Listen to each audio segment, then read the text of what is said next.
Le club des dirigeants d'Esther Technopole compte une cinquantaine d'entrepreneurs qui, régulièrement, partent en vadrouille. Ce soir, c'est à la laiterie Les Failles, sur le site de la Grande Pièce, au nord de Limoges. La première raison, c'est de pouvoir découvrir en fait qui sont nos voisins. Ça paraît évident, mais en fait, on passe toujours devant les mêmes buildings, devant les mêmes entreprises, sans forcément savoir ce qu'il y a à l'intérieur. Donc la curiosité est une des sources de motivation. Et le deuxième aspect, c'est aussi pour avoir un témoignage sur une thématique donnée, qui cette fois est un peu plus transverse par rapport à différentes entreprises.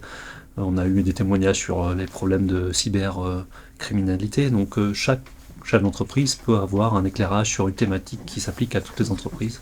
Et donc ça, c'est toujours intéressant, ce partage d'expérience. Bon, c'est de faire du lien, c'est de se connaître les uns les autres, de se rencontrer de manière régulière pour nourrir ce lien, et également pour partager des expériences qui peuvent être utiles à tout le monde.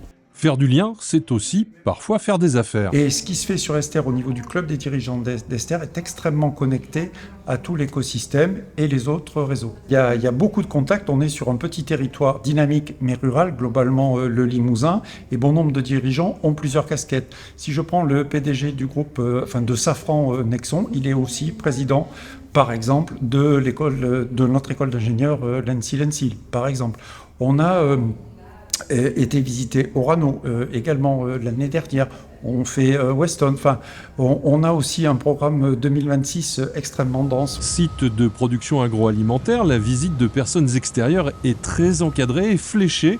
Pas question de se perdre dans un atelier. Je ne sais pas si vous vous rappelez, donc pour ceux qui connaissaient, on était sur la route d'Ille, donc la route de Périgueux. Notre bâtiment était ici. On propose aussi les visites pour les écoles, par exemple. Donc là, c'est un autre discours encore beaucoup plus pédagogique.